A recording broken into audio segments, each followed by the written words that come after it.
been deals hunting on eBay again, and I found another graphics card find. This here is an RX 580 4GB, which I only paid £35 for, but this one has some issues. But before I get into the video though, have you ever restored a graphics card to fully working order? Let me know in the comments down below. I picked up this 4GB version of the RX 580 off of eBay for £35.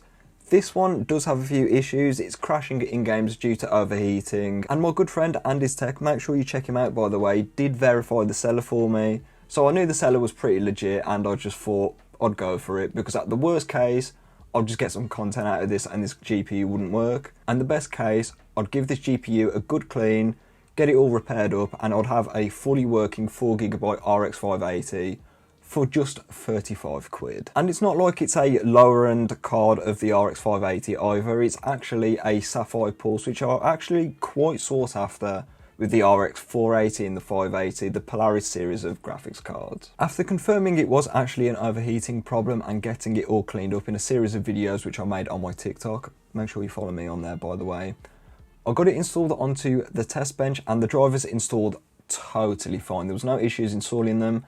And this is a good thing, because this is where broken and lemon GPUs usually fail. And all went pretty well for the first 20 minutes. There were no crashes, no weirdness, no artifacting, anything like that.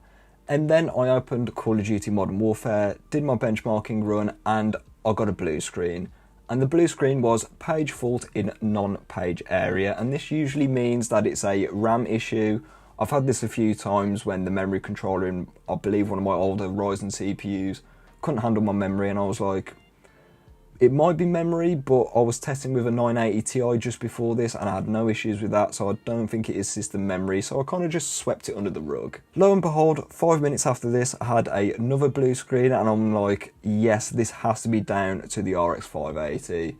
So from here, I lowered the memory clocks down by about 150 megahertz, and I also dropped the core clock as well, and lo and behold, it was actually stable after this. But the artifacting did remain after this, and it was very unique. It only happened when I pressed the pause menu on GTA 5, it would artifact quite a bit.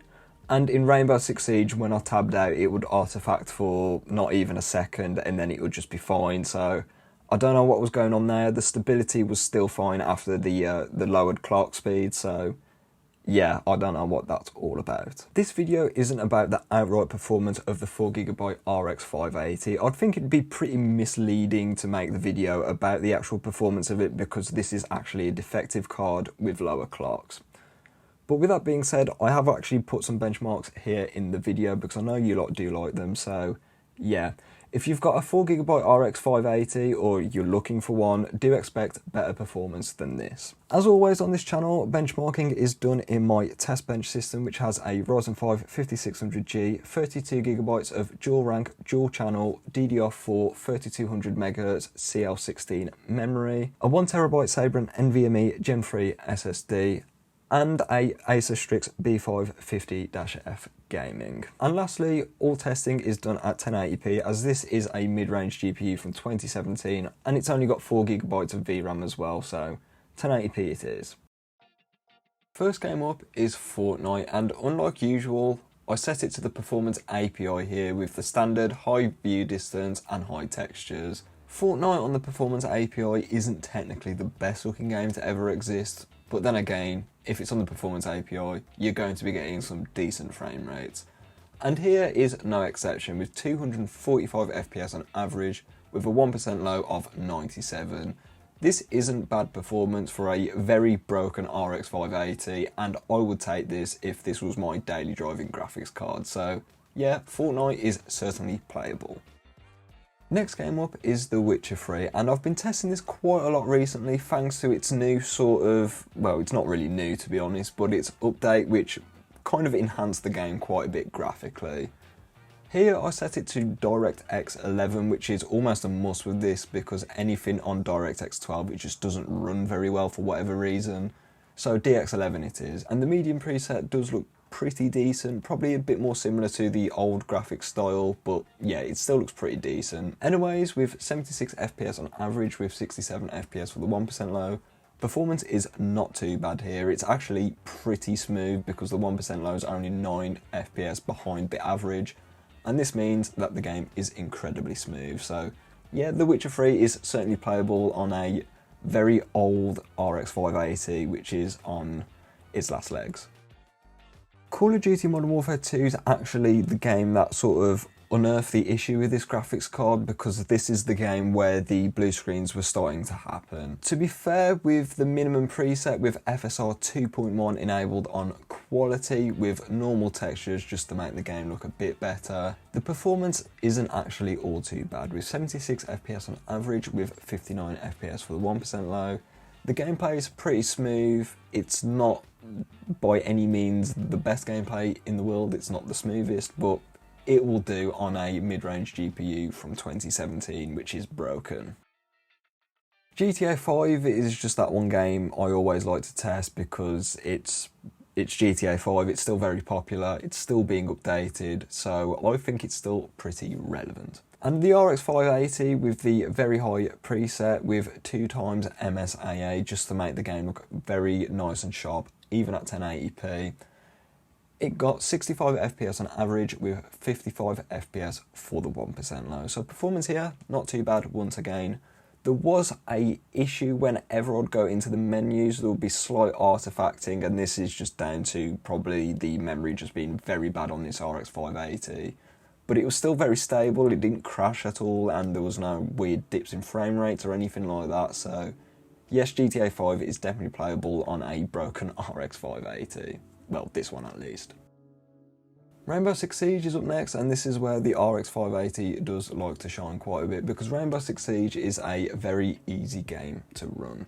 Here on the very high preset, it got 143 FPS on average with 88 FPS for the 1% low. I was expecting slightly better performance here, but I think underclocking the VRAM has done a bit of a number on the performance. So yes, if you've got a normal RX 580, you should be getting better performance here, and I wouldn't worry about it too much.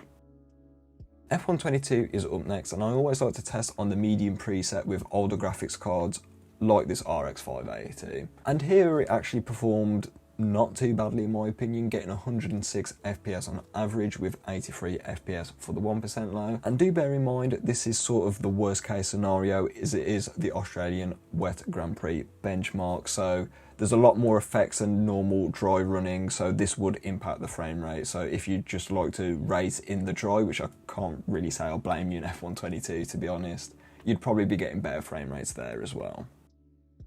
Last game up today is another racing game, and that's Forza Horizon 5. And to be fair, on Polaris cards, I don't think it performs too badly actually. Getting 66 FPS on average with 53 FPS for the 1% low.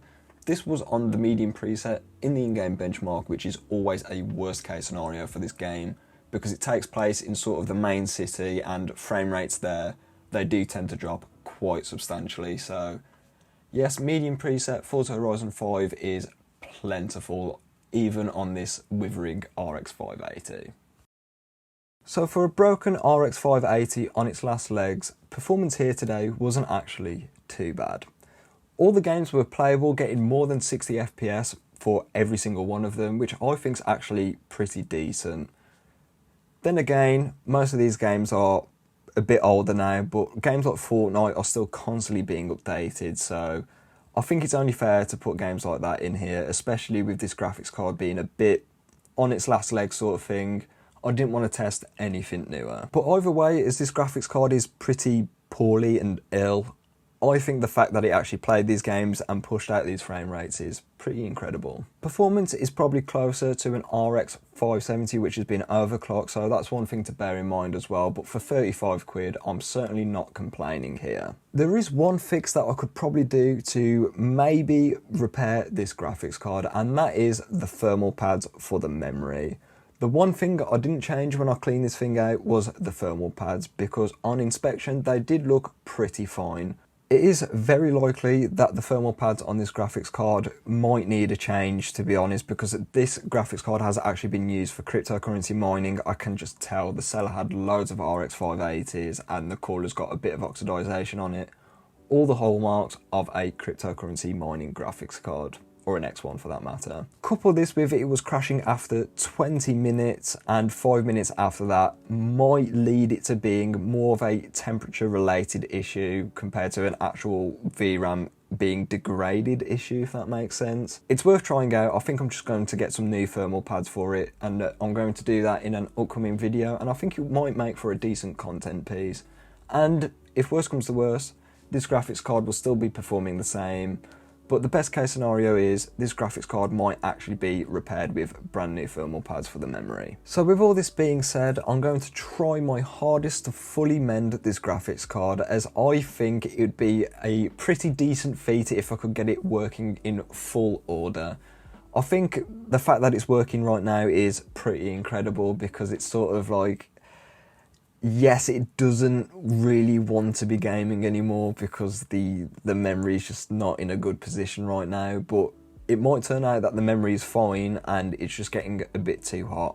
I'm not sure. But if I can't repair it, I might just use it as decoration, as I think these graphics cards are actually some pretty decent looking graphics cards, to be honest. I know looks are pretty subjective, as I am not very comfortable selling this to someone. Yes, it does work, but it is still technically faulty. I mean, I could probably sell it as parts not working and then just list fully what's wrong with it. As long as the buyer knows what they're getting into, everything will be all right there. So yeah, that's not a problem. So yeah, those are my two options. I could either just use it as decoration or sell it. I'm not quite sure yet. I might just use it as decoration, to be honest, as it is not a bad looking card in my opinion. But this is only if I can't get the graphics card to work fully, which I'm going to try my hardest to do.